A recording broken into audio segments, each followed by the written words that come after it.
like to take this opportunity to commend the Department of Health for their prompt and efficient response in allaying fears among our people with the onset of the 2019 novel coronavirus acute respiratory disease.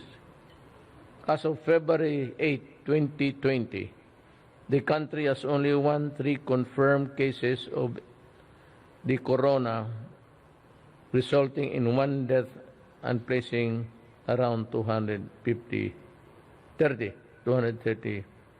under investigation.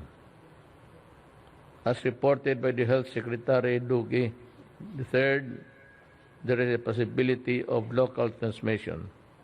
To date, there is neither a vaccine nor specific treatment for the 2019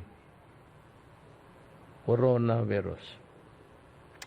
As such, I call on local executive officials to take urgent steps in preventing the spread of this disease in localities and immediate care for those who have been afflicted. I urge all of you to be more proactive in the management of cases, contact tracing, efficient prevention and control, and information dissemination of the coronavirus. Make sure that you will follow the protocol set by the DOJ and that our people have access to equipments and services that will be of help in fighting the spread of the virus.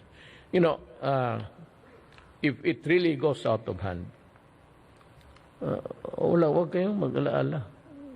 May pera si Dominguez. Sama pala yung pera natin, sige na tago.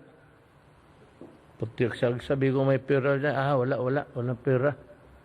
Kung sabi ko na saan yung pera natin.